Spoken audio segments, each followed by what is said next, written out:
அனைவருக்கும் இனிய மாலை வணக்கம். அப்கமிங்காக வரக்கூடிய TNUSRB தேர்வாணையம் நடத்தக்கூடிய சப் இன்ஸ்பெக்டர் தேர்விற்காக ஒலிம்பியா ஐஏஎஸ் அகாடமி சார்பாக அடுத்து இருக்கக்கூடிய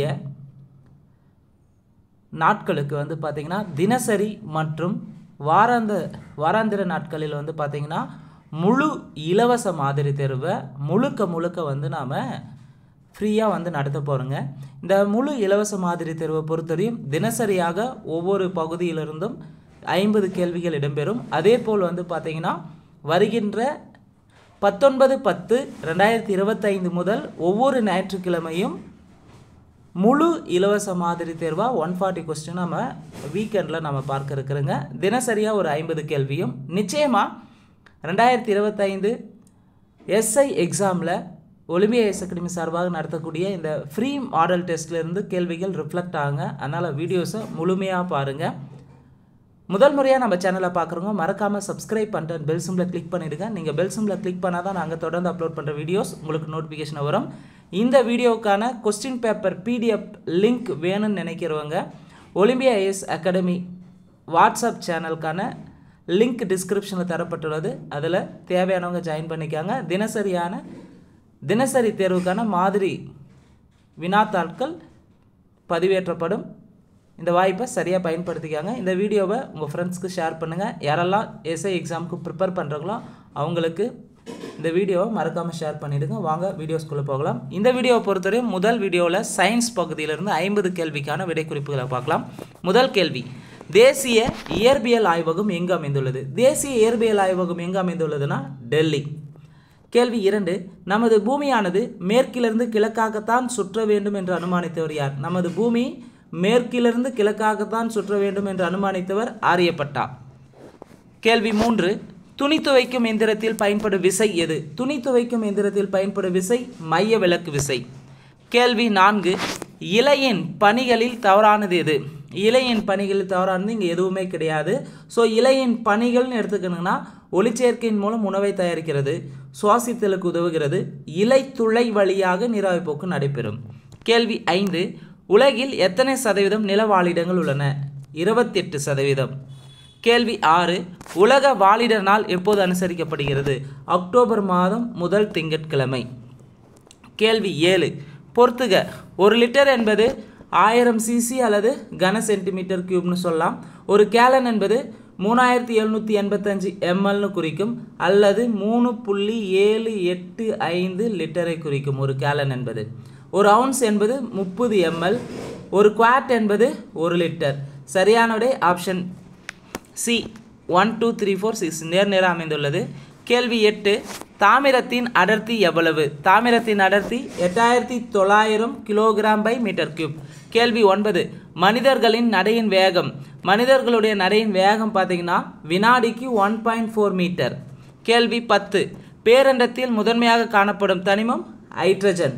கேள்வி 11, வயிற்றுப்போக்கு மருந்தாக பயன்படுவது பிஸ்மத். கேள்வி 12, வேக்சினேஷன் என்ற சொல்லை சூட்டியவர் எட்வர்ட் ஜென்னர்.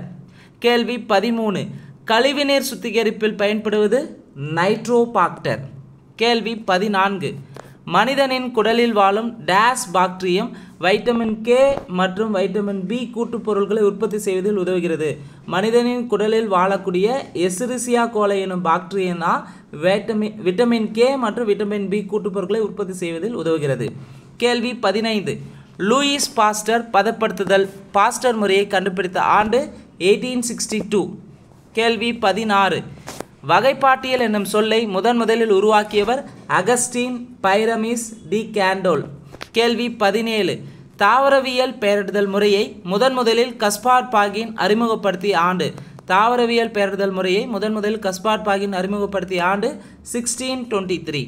கேள்வி 18, பாசிகளின் பண்புகளில் சரியானது எது எவை? ஸோ பாசிகளின் பண்புகளை பொறுத்தவரை இந்த 8 பாயிண்ட்டுமே சரியானது. ஸோ பாசிகள் பச்சையத்துடன் கூடிய எளிமையான தன்மையுடைய ஒரு தற்சார்பு உயிரிகளாகும். தாலோபைட்டா வகையை சார்ந்தது. பாசிகளின் தாவர உடலமானது தாலஸ் என்பர். தாவர உடலமானது வேர், தண்டு, இலை என வேறுபடுத்த இயலாது. பெரும்பாலான பாசிகள் தண்ணீரில் காணப்படும். சில பாசிகள் மிகவும் நுண்ணியவையாக இருக்கும். இவை நீரில் மேற்பரப்பில் மிதந்து கொண்டிருக்கும். இவை தாவர மிதவை நுண்ணுயிரிகள் என்பர். சில பாசிகள் இணக்க உயிரிகளாக உள்ளன. பாசிகள் மற்றும் பூஞ்சை. ஒரு சில பாசிகள் தொற்று தாவரங்களாக மற்ற தாவரங்கள் மேல் வளர்கின்றன. அப்போ பாசிகளின் பண்புகள் சரியானது, அனைத்தும் சரி. கேள்வி 19. பெரிய இலைகளுடன் உள்ள பாசி எது? பெரிய இலைகளுடன் உள்ள பாசி மேக்ரோசிஸ்டிஸ். கேள்வி 20. பூஞ்சைகளின் செல் சுவர் எதனால் ஆனது? கைட்டினால் ஆனது. கேள்வி 21.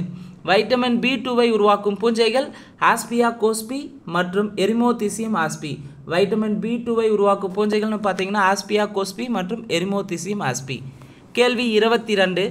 முதலாவது வணிக ரீதியான நுண்ணுயிர் எதிர்ப்பொருள் உருவாக்கப்பட்ட ஆண்டு. முதலாவது வணிக ரீதியான நுண்ணுயிர் எதிர்ப்பொருள் உருவாக்கப்பட்ட ஆண்டு 1932. கேள்வி 23. மூட்டுகளில் ஏற்படும் நோய், இதய குழாய் சுருங்குதல், மூச்சுக்குழாய் நோய்கள் மற்றும் நிமோனியா போன்ற நோய்களுக்கு மருந்தாக பயன்படுவது பெனிசிலின். கேள்வி 24. நுரையீரல் புற்றுநோயை ஏற்படுத்தும் இரண்டாவது முக்கிய ஐசோடோப். நுரையீரல் புற்றுநோயை ஏற்படுத்தும் இரண்டாவது முக்கிய ஐசோடோப் ரேடான். கேள்வி 25. ஹென்றி பெக்கரோலுக்கு இயற்கை கதிரியக்கத்தை கண்டறிந்ததற்காக எந்த ஆண்டு நோபல் பரிசு வழங்கப்பட்டது? ஹென்றி பெக்கரோலுக்கு இயற்கை கதிரியக்கத்தை கண்டறிந்ததற்காக 1903ஆம் ஆண்டு நோபல் பரிசு வழங்கப்பட்டது. கேள்வி 26. பொறுத்துக. காய்ச்சல் நிவாரணி காய்ச்சல், அரிப்பை தடுத்தல், மின்முலாம் பூசுதல், ஹைப்பர் தைராய்டிஸை அயோடின் 131, நானோ துகள்கள் பெரிய மேற்பரப்பு பகுதிகளை கண்டறிய, நானோ ரோபாட்டிக்ஸ் புற்றுநோய் செல்களை கண்டறிதல். சரியான விடை 1 2 3 4 5 சரியாக வரிசையாக இருக்குது. கேள்வி 27. இறப்பை சார் உடற்செயலியலின் தந்தை யார்? இறப்பை சார் உடற்செயலின் தந்தை என்று அழைக்கப்படுபவர் வில்லியம் பியூமாண்ட். கேள்வி 28. பின்வரும் கூற்றுகளில் சரியானது எது எவை? 1. உடலில் காணப்படும் மிகப்பெரிய செரிமான சுரப்பி கல்லீரல் ஆகும். சரி. பித்த நீரில் உள்ள உப்புக்கள் sodium glycolate, sodium tauro glycolate. சரி. பித்த நீரில் உள்ள நிறமிகள் பைலிரூபின், பைலிவிரிடின். சரி. அப்போ பின்வரும் கூற்றில் சரியானது அனைத்துமே சரிங்க. கேள்வி 29. நாளமுள்ள சுரப்பியாகவும் நாளமில்லா சுரப்பியாகவும் செயல்படுவது எது? கணையம். கணையம் தான் பார்த்திங்கன்னா நாளமுள்ள சுரப்பியாகவும் நாளமில்லா சுரப்பியாகவும் செயல்படுகிறது. கேள்வி 30. முதல் சிறுநீரக மாற்று அறுவை சிகிச்சை செய்த ஆண்டு 1954. கேள்வி 31. விந்தணுவுக்கு ஊட்டத்தினை வழங்குவது செர்டோலிக் செல்கள். விந்தணுவுக்கு ஊட்டத்தை வழங்குவது செர்டோலிக் செல்கள். கேள்வி 32. பொருளொன்றின் மீது செயல்படும் விசையானது அப்பொருளின் உந்த மாறுபாட்டு வீதத்திற்கு நேர்த்தகவில் அமையும். மேலும் இந்த உந்த மாறுபாடு விசையின் திசையிலேயே அமையும் என்று குறிப்பிடுவது நியூட்டனின் இரண்டாம் விதி. கேள்வி 33. விசையின் விதி என்று அழைக்கப்படும் விதி நியூட்டனின் இரண்டாம் விதி. கேள்வி 34. இயங்கும் பொருட்களை ஓய்வு நிலைக்கு கொண்டு வர புறவிசை தேவைப்படும் எனில் அவ்வகை இயக்கத்தினை இயற்கைக்கு மாறான இயக்கம், அதாவது விசை சார்பு இயக்கம் என வரையறுத்தவர் அரிஸ்டாட்டில். கேள்வி 35. அடர்த்தி அதிகரிக்கும் போது ஒளியின் வேகம் குறையும். அடர்த்தி அதிகரித்தா ஒளியினுடைய சவுண்டு வேகம் குறையும். கேள்வி 36. அலுமினியத்தில் ஒளியின் திசைவேகம். அலுமினியத்தில் ஒளியின் திசைவேகம் 6420 மீட்டர் வினாடி இன்வர்ஸ் 1. கேள்வி 37. நாம் 2 ஒலிகளை கேட்க வேண்டுமானால் 2 ஒலிகளுக்கும் இடையே கால இடைவெளி குறைந்தபட்சம் டேஸ் வினாடிகள் இருக்க வேண்டும். 0.1 செகண்ட் இருக்க வேண்டும். கேள்வி 38. அணுவை பற்றிய முதல் அறிவியல் கோட்பாட்டினை வெளியிட்டவர் ஜான் டால்டன். கேள்வி 39.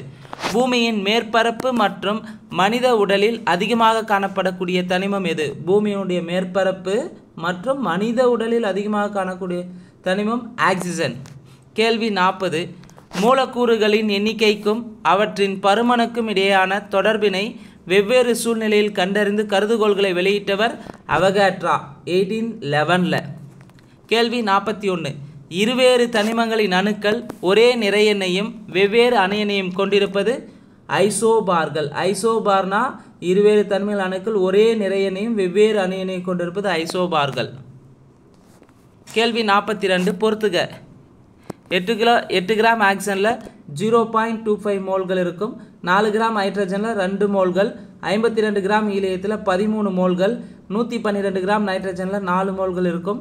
35.5 கிராம் குளோரினில் 0.5 மோல்கள் காணப்படும். அப்போ இங்கே சரியானது 1 2 3 4 சரியாக வரிசைப்படுத்தியிருக்காங்க. கேள்வி 43. தனிம வரிசை அட்டவணையில் மிக நீள் தொடர் எது? தனிம வரிசை அட்டவணையில் மிக நீளமான தொடர் 6வது தொடர். கேள்வி 44.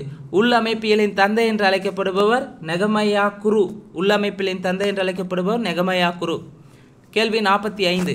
தாவரங்களில் உள்ள திசு தொகுப்புகளை 3 வகைகளாக சாக்கஸ் என்பவர் வகைப்படுத்திய ஆண்டு. அப்போ தாவரங்களில் உள்ள திசு தொகுப்பை 3ஆக வகைப்படுத்திய சாக்கஸ் எப்போனா 1875. கேள்வி 46. ஏடிபினா விரிவாக்கம் adenosine triphosphate. ATP adenosine diphosphate. என்ஏடினா நிக்கோட்டினமைட் அடினைன் டைநியூக்ளியோடைடு. என்ஏடிபினா நிக்கோட்டினமைட் அடினைன் டைநியூக்ளியோடைடு பாஸ்பேட். சரியான விடை ஆப்ஷன் டெல்லி. இ. கால்வின் சுழற்சியை கண்டுபிடித்ததற்காக மெல்வின் கால்வினிற்கு நோபல் பரிசு வழங்கப்பட்ட ஆண்டு. கால்வின் சுழற்சியை கண்டுபிடித்ததற்காக மெல்வின் கால்வினிற்கு நோபல் பரிசு வழங்கப்பட்ட ஆண்டு 1961. கேள்வி 48. உள்நோக்கிய சைலம் என்பது எதன் சிறப்பு பண்பாகும்? உள்நோக்கிய சைலம் என்பது தண்டினுடைய சிறப்பு பண்பாகும். கேள்வி 49. காற்றில்லா சுவாசத்தின் மூலம் உருவாவது எத்தில் ஆல்கஹால். காற்றில்லா சுவாசத்தின் மூலம் உருவாவது எத்தில் ஆல்கஹால். கேள்வி 50. ஒளிச்சேர்க்கையின் போது எந்த நிலையில் ஆக்சிஜன் உற்பத்தி ஆகிறது? ஒளிச்சேர்க்கையில் போட்டோசிந்தசிஸில் எந்த நிலையில் பார்த்தீங்கன்னா ஆக்சிஜன் உற்பத்தி ஆகுனா நீர் மூலக்கூறுகள் பிளக்கப்படும் போது ஆக்சிஜன் உற்பத்தி ஆகும் ஒளிச்சேர்க்கையில். ஸோ இந்த வீடியோவை பொறுத்தவரையும் சயின்ஸ் பகுதியிலிருந்து 50 கேள்விக்கான விடை குறிப்புகளை பார்த்துருக்குறேங்க. இந்த வீடியோ உங்களுக்கு பிடிச்சிருந்தால் லைக் பண்ணுங்கள், கமெண்ட் பண்ணுங்கள். மறக்காமல் எஸ்ஐ எக்ஸாமுக்கு ப்ரிப்பேர் பண்ணுற உங்கள் ஃப்ரெண்ட்ஸ்க்கு ஷேர் பண்ணுங்கள். நன்றி, வணக்கம்.